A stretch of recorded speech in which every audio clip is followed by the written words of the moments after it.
Uh, Greetings, ladies and gentlemen. Welcome back to the channel.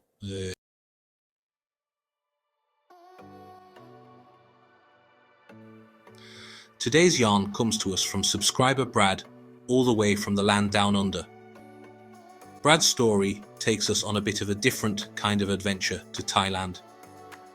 Initially just looking for a bit of fun on his travels, Brad's experiences in the land of smiles took an unexpected turn after a chance encounter in Pattaya.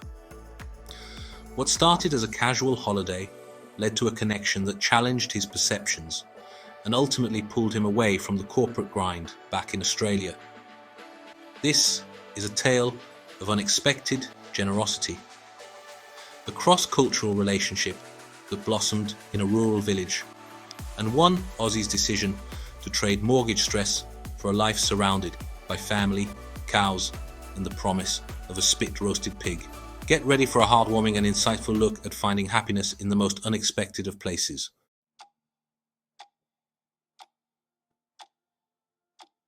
About a year ago, after a particularly draining year at work, I found myself in Pattaya, planning to head over to the quieter island of Koh Chang. My flight landed at 6 a.m, so the idea was to grab a bus to Pattaya, chill out for a night or two, and then move on. Just be a bit naughty and unwind. But that stopover in Pattaya changed everything. First things first, I needed some food. Then out of the blue, I thought, you know what, a massage would be perfect. I hadn't had one in years. That's where I met her.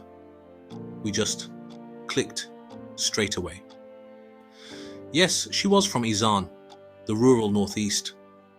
And having spent a long time working in the Australian outback myself, we even shared a few jokes about cows.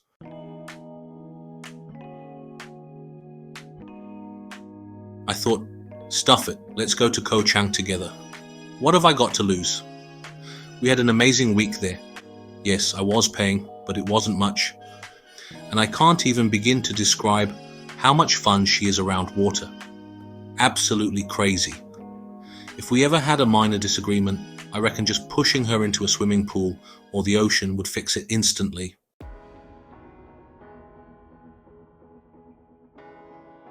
It was there, watching the sunset with a beer in hand, that she mentioned she needed an operation. Oh shit, I thought. Here it comes, the scam, all those horror stories you hear. I tried to ignore the alarm bells, telling myself I wasn't naive. The next day, walking down the street, she started talking about wanting to start a small business. More scams, I thought, bracing myself for the big money request. Then she said, maybe she could make fruit smoothies and sell them for some amount. And then she made a comment that, for some reason, really hit me hard. Maybe can sell for 20 baht, but if children have no money, maybe I can give for free.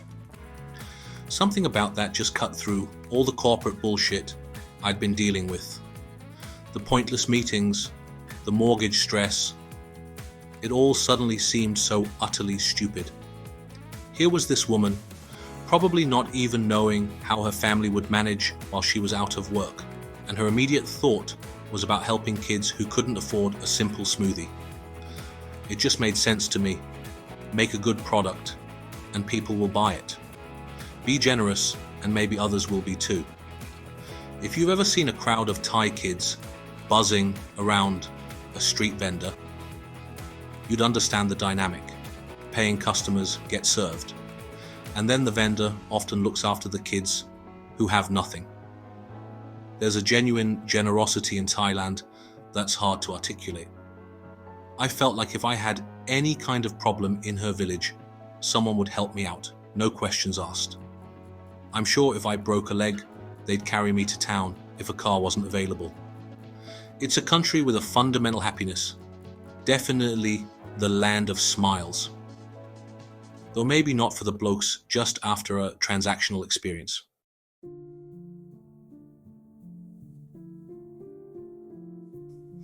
The holiday ended and I went back to Australia.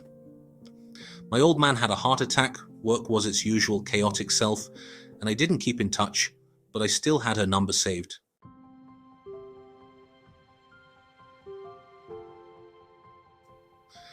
12 months later, I was fortunate enough to get a redundancy package and decided to head back to Thailand. She had had that operation, and it turned out to be serious. She nearly died. Her father and family were incredible, traveling 100 kilometers a day on a little scooter just to see her in the hospital.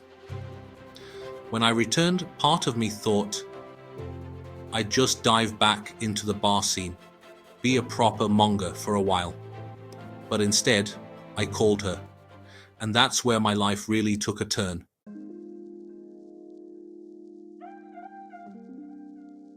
I've been to her village and met everyone. She's recovered from the operation, although she has SLE now. Her papa is ex-army, and at 56 still has a six-pack. Her uncle is an ex-general. Respect. I often go for walks with her mama in the late afternoon to bring in their 4 cows. At this stage, neither of us can understand a word the other is saying, but somehow it doesn't matter. I'm a bit of a legend in the village because no other Westerners do this, and there's a real peace in just walking with Mama. She talks the whole time, even though she knows I don't understand a word. She's incredibly proud. After the cows are home, it's usually whiskey time for me, and Mama will bring me a beer. Loads of people from the village often turn up. Everyone's happy because there's a farang there. In some ways, it's like the ATM has arrived, but then it isn't.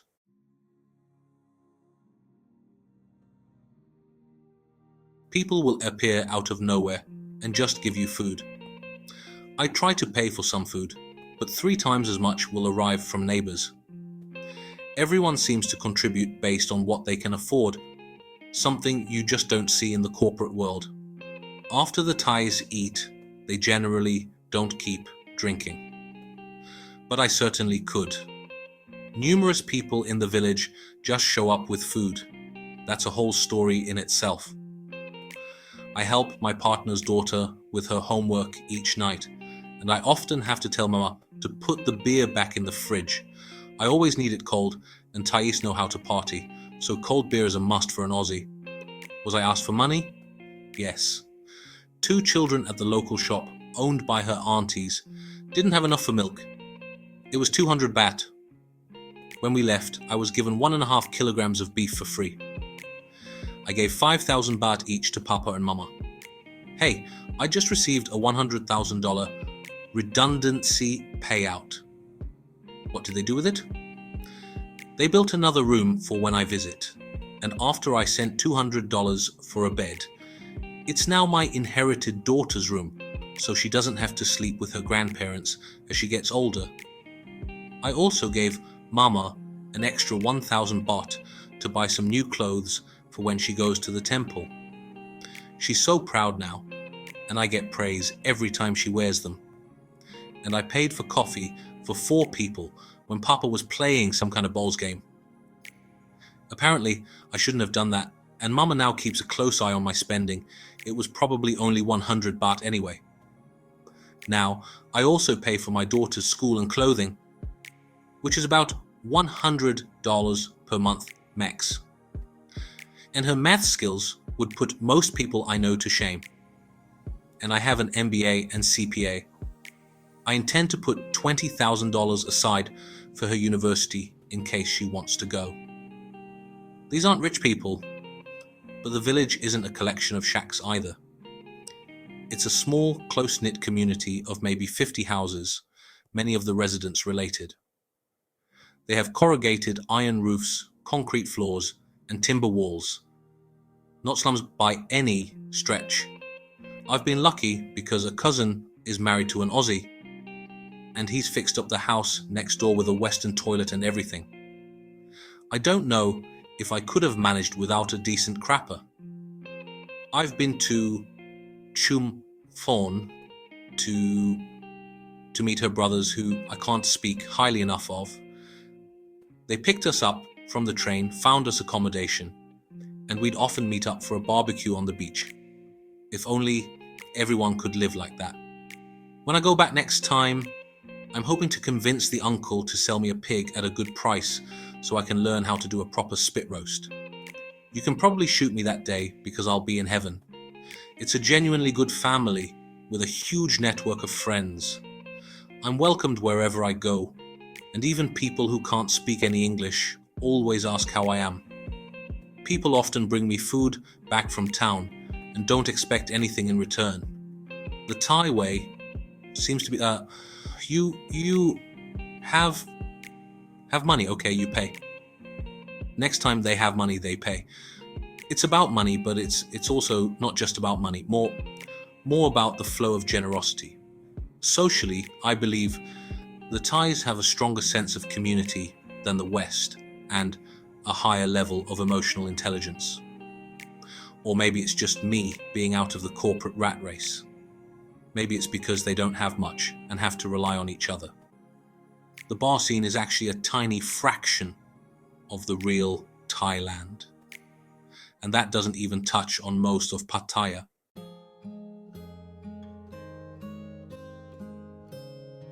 My learnings about Thai life so far: learn to be a little bit generous. If you help people, they will help you. You're not going to meet your soulmate in a bar. Seriously, you'd have better luck asking a girl in a brothel to marry you if you want to gamble $500. Family is incredibly important in Thailand. I haven't fully grasped the depth of it yet, but I'm pretty sure my partner would stand by her parents before me if push came to shove. In return, we are looked after incredibly well, and the extended family really embraces me. Don't get too drunk. Thais can drink a lot, but there's a definite cut-off point. After they eat, the serious drinking goes behind closed doors. In bars, they might ply you with alcohol if they see you as an ATM. But it's okay to enjoy a few more Jack Daniels in the privacy of your room. Thai girls, especially if they are looking for something genuine, don't really want to see you drunk in front of their friends. Even some bar girls will be polite but secretly laughing at you if you're a mess. Respect is huge, and I think it will take me years to even scratch the surface of truly understanding it. Don't get too caught up in all the dramatic and negative stories you read online. I doubt many of the Westerners in genuinely happy relationships in Thailand are spending their time contributing to those kinds of forums. I've had my doubts, even turned up unannounced to check things out, which just caused unnecessary stress. In the end, you have a choice. Live there or live in your own country and save up for a few holidays a year. Just don't believe everything the mongers and the exotic fantasy peddlers tell you. I know a lot of the girls in the local massage shops, and I've never seen anyone with a genuine boyfriend acting up. If they did, their boyfriends would know. And they also know me if I ever step out of line. Is there flirting? Sure, that's how they attract customers. So, can you meet someone genuine in Thailand? Yes, absolutely. Is a bar girl the best way to go? You can probably answer that one yourself. Although, I did meet someone who had just started in that scene, and due to circumstances back in Australia and me being a newbie, it didn't work out. I truly hope she found someone good. I've met a number of Thai girls who have moved to Australia. They are stunning. However, finding decent employment is tough until their English is fluent. Most end up being paid less than minimum wage with no benefits. Heaven forbid they have an accident at work. Basically, they can be taken advantage of, and sadly, some of their partners don't seem to care. Would I want to bring up a child in that kind of exploitative environment? No way. Someone once told me a story about a parent suggesting their young daughter could make $300 an hour as an escort. I wish I'd met that person face to face. I don't think these are groundbreaking revelations, but I hope they offer some reassurance to those who have doubts about finding genuine love in Thailand.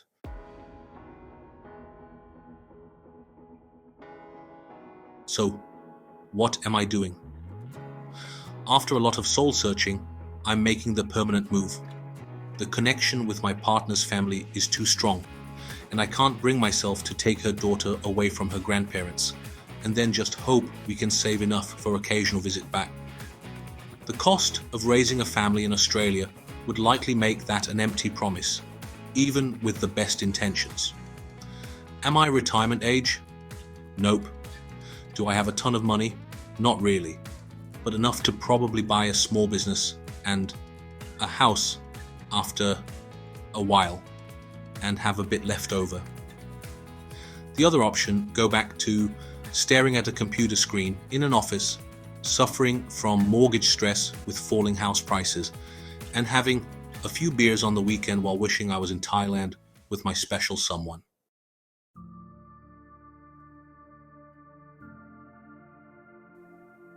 Conclusion? You only live once, and sometimes you just have to follow your heart. So, there you have it. Brad's unexpected journey from the Aussie corporate world to a new life embraced by a Thai family.